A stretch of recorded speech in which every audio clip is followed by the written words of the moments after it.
Shalom semuanya, selamat malam. Ya, kita senang Halo, setelah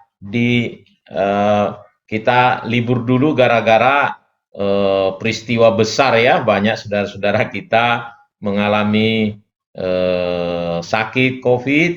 Jadi kita banyak waktu kita tersita sana sehingga kita tunda PA-nya ya. Ya, tapi tetap kita saya lihat semangat lah ya, luar biasa ya. Amin. Ya, baik. Ya, kebenaran firman Tuhan yang ingin kita coba belajar hari ini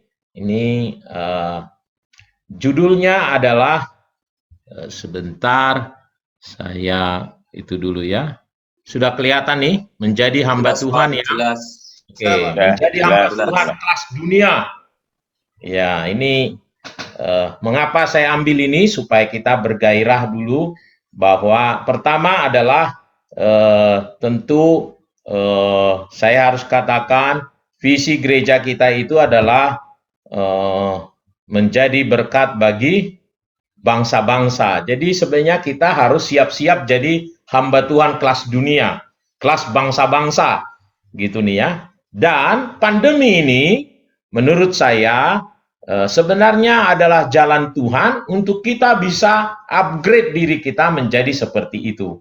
Karena dengan situasi seperti sekarang, kalau dulu nggak kepikiran, tapi sekarang dunia ini menjadi sangat sempit. Ya, saya harus bilang dunia kita sekarang jadi tak terbatas. Jadi kita bisa bicara kepada siapa saja dan orang lain juga bisa bicara kepada kita ya dari mana saja. Ya, saya mengikuti seminar misalnya dari insurance saja itu kelasnya kadang Asia Pasifik yang gitu-gitu ya. Jadi saya kadang apa juga ada sedikit grogi saya karena kok saya yang dipilih gitu ya. Nah, padahal semuanya pakai bahasa Inggris. Dan bukan hanya seminar, kadang lokakarya di mana pembicaranya itu tanya kita gitu. Ya, jadi karena Zoom ya, dia tanyain kita, "Gimana Mister Oscar?" gitu. Waduh, kadang kagok ngomongnya, tapi jadi terbiasa gitu ya. Ya, pokoknya dia ngerti lah gitu. Kita paksa aja pakai bahasa Inggrisnya ya. Nah, jadi menurut saya ini adalah cara Tuhan untuk kita bisa berpikiran ke sana ya. Nah, tetapi bukan hanya sekedar karena visi kita, bukan. Ya, nah ini saya mau tunjukkan kebenaran firman Tuhan bahwa memang kita harusnya demikian ya. Ya, mengapa saya harus katakan tadi menjadi hamba Tuhan kelas dunia? Lihat Mazmur ini berkata, Mazmur 67 ayat 2, supaya jalanmu dikenal di bumi dan keselamatanmu di antara segala bangsa. Ini berbicara bukan hanya sekedar lokal, tetapi betul-betul kelas dunia. Yang Tuhan mau, ya nama Tuhan, jalan-jalan Tuhan itu, keselamatan Tuhan itu betul-betul tersiar di seluruh dunia, ke segala bangsa. Ya, mungkin ada yang berkata, oh ya, tapi kan maksudnya ya bisa jadi, tapi memakai orang banyak. Enggak. Ya, misalnya lihat nih kebenaran firman Tuhan ya, Matius 28 ayat 19. Ini adalah amanat agung. Nah, dia katakan adalah karena itu pergilah, jadikanlah semua bangsa muridku. Jadikan semua bangsa. Kata semua bangsa jadi adalah jadi ini worldwide gitu jadinya ya. Jadi seluruh dunia itu maksudnya. Dan memang betul murid-murid pada waktu itu misalnya oke, betul kalau murid-murid yang ke-11 itu ya mereka banyakkan di Yerusalem. Tetapi Paulus yang dipanggil oleh Tuhan akhirnya mendapat kesempatan di zamannya bisa betul sampai ke seluruh dunia. Dan walaupun misalnya Petrus, Yohanes semua ada di Yerusalem, tetapi mereka juga mendapati karena pusat dulu itu dunia adalah di Yerusalem, jadi mereka juga bertemunya orang-orang di seluruh dari semua bangsa. Jadi mereka memang betul-betul ya pergi ke seluruh dunia di zaman itu, ya. Nah, Kisah 1 ayat 8 juga perkataan Yesus berkata begitu juga, mengarah kepada kita harus jadi hamba Tuhan kelas dunia. Apa itu?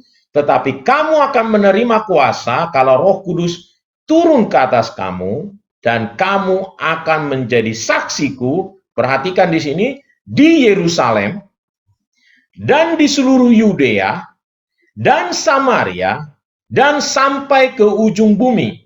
Nah, banyak orang menafsirkan, mungkin berkata Yerusalem dulu. Kalau sudah selesai Yerusalem, baru ke seluruh Yudea. Kalau selesai Yudea, baru Samaria. Kalau selesai Samaria, baru ke ujung bumi. Enggak. Semua orang sepakat, peneliti Alkitab dari eksegese-nya, karena yang dipakai katanya di situ, dan seluruh Yudea, dan Samaria. Dannya itu adalah, maksudnya adalah serta-merta. Jadi Yerusalem, sekalian Yudea, sekalian juga Samaria, sekalian juga sampai ke ujung bumi. Karena ya sampai kapanpun Yerusalem mungkin tidak akan selesai. Ya, dan sampai sekarang di Yerusalem itu penduduknya tidaklah orang-orang yang percaya pada Yesus. Ya, kebanyakan malah mungkin tidak gitu ya. Katanya agama Kristen di sana, artinya yang percaya Yesus adalah masih agama minoritas di Yerusalem ya. Nah, jadi apalagi misalnya sampai tadi Yudea, Samaria, dan sampai ke ujung bumi. Nah, tetapi akhirnya Injil terberitakan sampai ke ujung-ujung bumi ya. Jadi dari sini ya kita melihat bahwa memang Tuhan itu membangkitkan kita, menyuruh kita harus jadi hamba Tuhan kelas dunia. Ya, nggak boleh cuman lokal-lokal aja. Ya. Nah, saya berdoa memang betul bahwa masa pandemi ini itu membuka banyak hal pelajaran buat kita ya. Jadi kita harus betul-betul memahami, oh ya ternyata tugas saya bukan hanya kelas kecil, tetapi kelas dunia. Ya, kelas dunia. Tentu mungkin maksudnya nggak harus kita keliling dunia. Ya, bagus kalau kita punya kesempatan, tapi nggak harus begitu. Ya, tetapi kita bisa, nanti saya akan coba jelaskan bagaimana menjadi kelas dunia ini ya. Tetapi kita harus open mind sekarang bahwa kita harus bisa menjadi hamba Tuhan kelas dunia. Ya. Nah, bagaimana menjadi hamba Tuhan kelas dunia ya?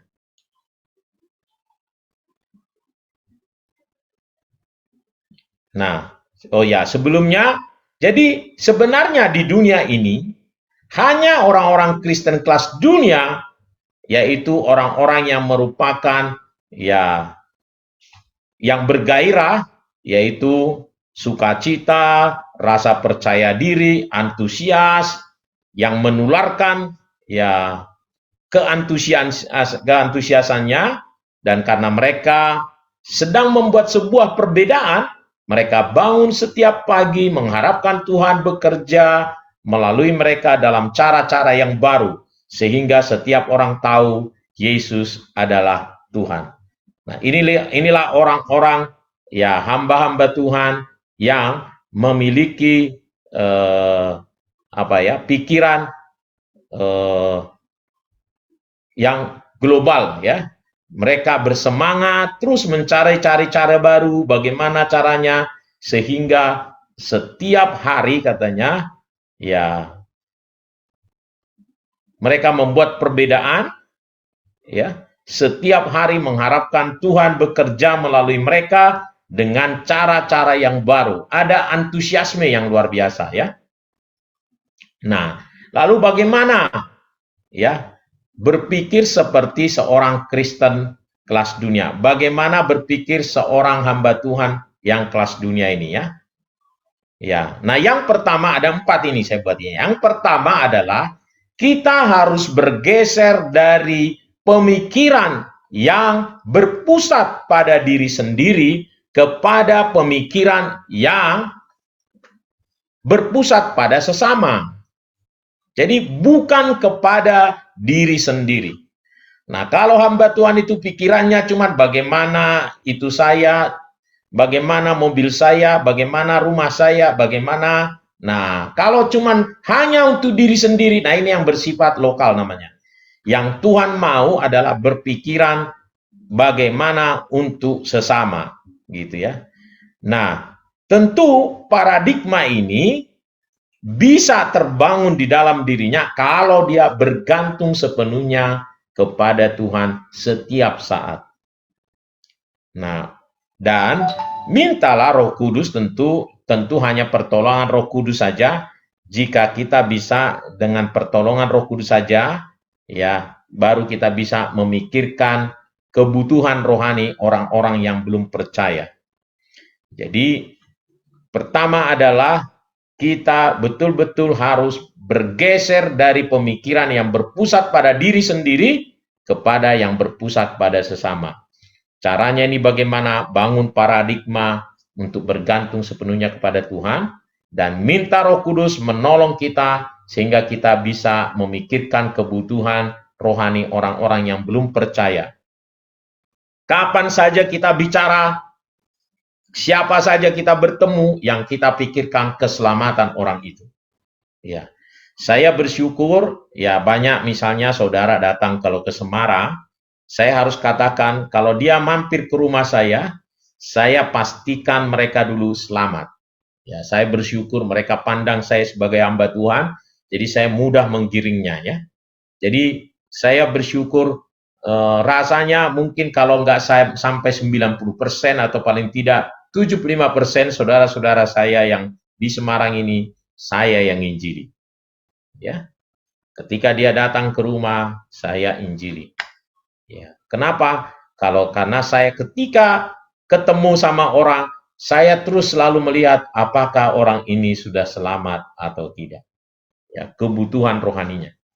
Ya. Nah, yang kedua adalah bergeser dari pemikiran lokal kepada pemikiran global. Jadi yang dipikirkan bukan hanya yang kecil-kecil, ya, tetapi yang global. Ya. Bagaimana ini? Mulailah berdoa pada negara-negara tertentu, ya. Berdoa bagi bangsa-bangsa dengan menyebut negaranya, namanya ya. Sebut, doakan misalnya ya ada di Bangladesh, di India, ya kalau misalnya daerah-daerah Timur Tengah, silahkan berdoa, daerah komunis, berdoa gitu ya. Ya, mulailah kita memang berdoa. Yang kedua, mulailah kita juga berdoa ya bagi misionaris-misionaris gitu ya, yang ada di sana di negara-negara mana gitu ya. Dan bahkan bila perlu kalau bisa gitu ya, bukan kita kalau ada kemampuan kita bisa juga membantu mereka ya. Ya, dan cari peluang-peluang ya bersaksi. Ini yang ketiga nih, cari peluang bersaksi ya bagaimana atau dengan keberanian berbicara sambil belajar boleh juga ya. Nah, jadi buat YouTube, buat apa gitu ya karena sekarang terbuka sekali. Ya, sebenarnya mereka juga bisa membuka YouTube kita dengan cara bisa menerjemahkan apa yang kita katakan itu dalam bahasa mereka bisa juga ya. Saya juga coba belajar ini membuka YouTube misalnya dengan subtitlenya jadi bahasa Indonesia. Jadi enak sekarang bisa mendengar khotbahnya siapa gitu yang dalam bahasa Inggris, kita bisa dengarkan, bisa kita lihat itu juga ada terjemahan dalam bahasa Indonesia. Ini dengan teknologi yang sekarang ya luar biasa. Jadi bukan hanya itu, ya kita harus memang mengembangkan kapasitas kita, kompetensi kita, mau belajar, ya, mau belajar. Sebenarnya yang utama adalah mau belajar. Ya, satu hal yang luar biasa adalah ya saya harus katakan kalau dia punya keinginan belajar yang bagus, dia bisa gampang gitu ya. Nah, kemarin ceritanya Austin baru dia ingin membuat video gitu. Dia ingin mengupload video untuk dia mengajar di KKN-nya, ada tugas gitu ya. Jadi dia belum pernah. Lalu saya ajar dia sebentar. Jadi ini caranya kamu bikin video. Dia biasa udah bikin video. Nah, lalu saya bilang ini ada aplikasinya untuk memotong-motong, menambah tulisan gini. Nah, saya pikir mengajar dia karena dia santai aja. Oke, oke, oke, oke. Ya udah nanti saya pinjam komputer papi ya, gitu aja. Nah, rasanya 15 menit aja dia bilang. Nah, saya kaget kemarin dia sudah selesai 2 videonya dan menurut saya dia lebih pintar dari saya. Dia bisa menyambung video itu dengan transisi, ada apanya gitu ya. Untuk transisi, kalau saya masih nyambung begitu aja ya, jadi nggak bagus transisinya. Kalau dia bagus sekali gitu. Jadi, wah, hebat ya. Nah, waktu saya tanya, ya kan ada menunya, Papi. Waduh, iya ya. Wah, jadi ini persoalan cuman mau belajar. Ya, mari kita punya keinginan untuk belajar ya. Nah, yang ketiga, ini untuk kelas bagaimana kita tadi menjadi hamba Tuhan kelas dunia ya. Nah, sekarang mulailah bergeser dari pemikiran di sini atau sekarang kepada pemikiran yang bersifat kekal. Ya. Jadi jangan pertukarkan kehidupan kita ya dengan hal-hal yang sementara. Tapi sebaiknya gunakan semua apa yang ada pada kita, kemampuan kita, uang kita sebenarnya untuk membawa orang kepada Kristus. Karena itulah sebenarnya orang-orang yang berpikir secara kelas dunia ya. Karena hidup ini bukan untuk sementara ya, tetapi untuk yang kekal, ya kan? Orang-orang yang hebat itu sebenarnya orang-orang yang berpikiran jauh ke depan, tapi bukan hanya pikirannya begitu, nanti jadi penghayal dia seimbang ya. Memakai masa yang lalu menjadi satu pelajaran, lalu memaknai mengisi hari ini yang terbaik dan menyiapkan untuk hari yang akan datang. Nah, gitu caranya ya. Jadi harus seimbang betul ya. Tetapi banyak orang tidak seimbang. Banyak orang hidup di masa lalu. Jadi dia berkata selalu, dulu kami ya, dulu, dulu, dulu. Nah, itu hidup di masa lalu. Kalau yang sekarang aja, dia habiskan semua sekarang, kesempatan sekarang. Dia berkata, wah, hidup hanya sekali, sekarang waktunya begini, sekarang dia, wah, ya itu juga tidak bijaksana ya. Nah, ada orang yang hidupnya hanya untuk masa yang akan datang, jadi menghayal aja dia terus. Menghayal, nanti, jadi nggak kerja apa-apa. Ya, jadi harus seimbang. Tetapi yang jelas adalah kita kepada pemikiran yang kekal. Ya. Apa yang harus kita kerjakan sekarang. Nah, kemarin itu menjadi satu pelajaran berharga, kita nggak bisa kembali ke yang dulu, tetapi apa yang bisa kita kerjakan sekarang yang berdampak kepada yang kekal untuk masa yang akan datang.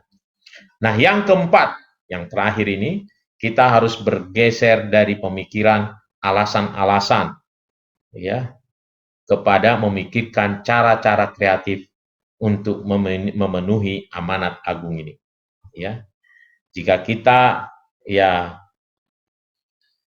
kita tadi selalu punya alasan, waduh saya ini gaptek Pak, saya nggak bisa bahasa Inggris, saya ini sudah tua, saya ini wah banyak lah, kalau membuat alasan kan banyak. Saya nggak punya modal, saya nggak punya alatnya, saya wah banyak lah 1001 alasan itu. Ya, tetapi lupa bahwa sebenarnya kalau kita melangkah ada banyak sekali ya pertolongan-pertolongan yang memampukan kita. Ya, ada banyak hal-hal yang bisa menolong kita. Nah, ini ada dibuat beberapa hal yang membuat kendala-kendala ya, kendala yang umum katanya ya, untuk menjadi global ini. Wah, kesalahan saya adalah saya nggak bisa bahasa Inggris gitu. Padahal sekarang ini bahasa Inggris tidak lagi menjadi masalah karena Google dapat membantu kita. Ya. Lalu ada orang mungkin berkata, saya nggak punya apa-apa.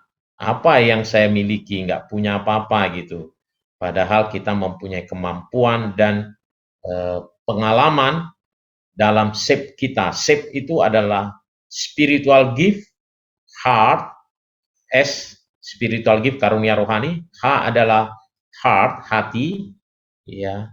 Lalu A adalah ability, P personality, E adalah experience, pengalaman yang dapat digunakan di suatu tempat, suatu kondisi ya. Selalu saja ada yang pas untuk itu. Atau ada orang berkata mungkin aku terlalu tua. Atau mungkin juga ada berkata, oh aku masih muda, biarkan yang senior-senior aja. Nah, padahal ada banyak pertolongan-pertolongan yang banyak itu bisa menolong kita. Dan bukan hanya itu, dan banyak juga proyek-proyek yang sesuai sebenarnya dengan usia-usia kita itu. Ya. Nah, dan memang di setiap kali firman Tuhan berkata mengutus orang, selalu saja atau mempunyai tugas khusus, selalu saja bisa berdalih ya. Sarah bisa berkata mungkin dia terlalu tua untuk dipakai Tuhan, atau Yeremia yang mengklaim dia terlalu muda. Tuhan menolak dalih-dalih mereka. Jangan katakan aku ini masih muda, tetapi kata firman Tuhan, tetapi kepada siapapun engkau kuutus, haruslah engkau pergi. Dan apapun yang kuperintahkan kepadamu, haruslah kau sampaikan. Janganlah takut kepada mereka, sebab aku menyertai engkau untuk melepaskan engkau. Jika kamu ingin seperti Yesus, kamu harus memiliki hati bagi seluruh dunia. Nah, itu yang saya mau sampaikan untuk kita semua, untuk menggairahkan kita terus mengembangkan kapasitas kita, maju terus gitu. Jangan merasa karena mulai usia ke-50 gitu misalnya, mau dekat atau ada yang masih merasa, wah aku ini terlalu muda gitu. Tidak ada cerita, kita harus terus mau mengembangkan diri kita sedemikian ya. Ya, Musa dipanggil Tuhan pada usia 60 tahun, ya, tetapi dia bisa membawa orang Israel keluar dari Mesir sampai menuju kepada tanah Kanaan, walaupun belum sampai ke tanah Kanaan, tapi menuju tanah Kanaan ya. Tuhan bisa pakai secara luar biasa. Setiap kita, apapun kondisi kita, tentu Tuhan bisa pakai. Mungkin tidak sama caranya, tidak semua dengan apa yang sama, enggak. Tetapi yang jelas tadi saya katakan, sebenarnya yang Tuhan mau kita menjadi hamba-hamba Tuhan kelas dunia ya. Oke, sampai di sini. Silakan, saya rindu setiap kita boleh membagikan, ya boleh apa yang didapat, atau apa yang ditanya, atau ada yang mau menambahkan, gitu ya. Diberi ruang dan waktu, ya.